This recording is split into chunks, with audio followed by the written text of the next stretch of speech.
আসসালামু আলাইকুম আরহামাতুল্লাহ। যে সকল ক্ষেত্রে ওযু করা ওয়াজিব ও সুন্নাত। যে সকল ক্ষেত্রে ওযু করা ওয়াজিব: ১. পবিত্র কাবা ঘর তাওয়াফ করার পূর্বে। ২. জানাজার নামাজ আদায় করার সময়। ৩. পবিত্র কুরআন মাজিদ স্পর্শ করা কিংবা লেখার সময় ওযু করা ওয়াজিব।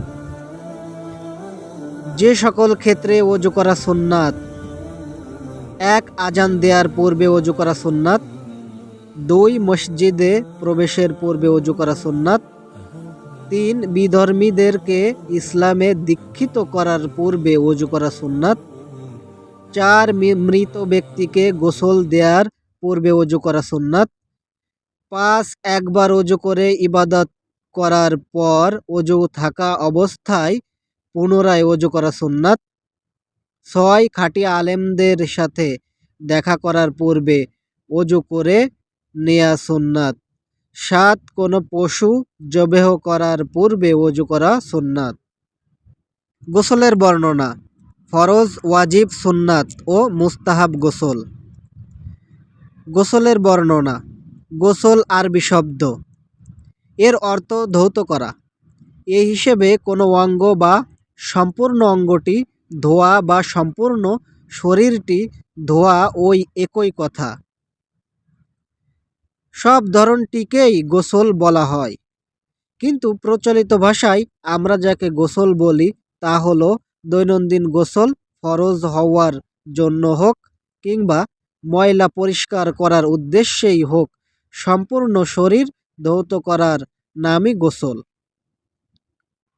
ফরজ গোসল: মূলত 4টি কারণে গোসল ফরজ হয়ে থাকে।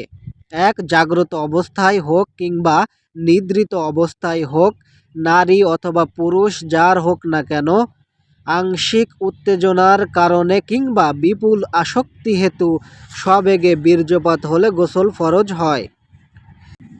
২. স্বামী স্ত্রী সহবাসকালে পুরুষের লিঙ্গের অগ্রভাগের মসৃণ গোশতপিণ্ড, যাকে হাশফা বলে, তা স্ত্রীলিঙ্গের ভিতর প্রবেশ করা মাত্রই স্বামী স্ত্রী উভয়ের শরীর নাপাক হয়ে যায়, তখন গোসল করা ফরজ। ৩. নিদ্রা থেকে জাগ্রত হয়ে কাপড়, বিছানার চাদর বা শরীরের বীর্য দেখা গেলেও গোসল ফরজ হয়ে থাকে। এটা স্বপ্নদোষ অথবা অন্য কোনো কারণ ছাড়াও হতে পারে। মহিলাদের হায়েজ অথবা নেফাসের রক্ত বন্ধ হওয়ার পর গোসল করে পাক পবিত্র হওয়া ফরজ। এ গোসলও ফরজ গোসলের অন্তর্ভুক্ত।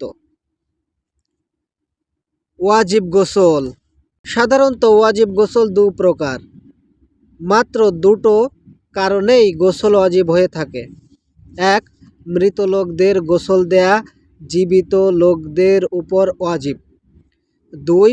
কোনো কাফির নাপাক হালতে মুসলমান হলে মুসলমান হওয়ার পূর্বে তার গোসল করা ওয়াজিব। ভুলবশত গোসল না করে থাকলে পরে গোসল করবে, মূলত প্রথমে গোসল করা ওয়াজিব ছিল। সুন্নাত গোসল: প্রকৃতপক্ষে 4টি কারণে গোসল করা সুন্নাত। যেমন জুমার নামাজের পূর্বে যে গোসল দ্বারা জুমার নামাজ আদায় করা হয়। ২. 2 ঈদের দিনে। ৩. যেদিন হাজিগণ হজ কার্য সমাপ্ত করে আর আরাফার দিনে।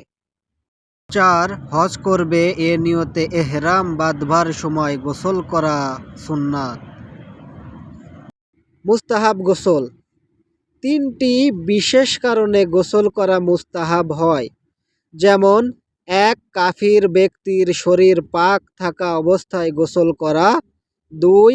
নাবালেগ যখনই বালেগ হয়েছে তা অনুমান করতে পারলে তখন সাথে সাথে গোসল করা। ৩. শবে বরাত ও শবে কদর ইত্যাদি নফল ইবাদত করার পূর্বে গোসল করা মুস্তাহাব।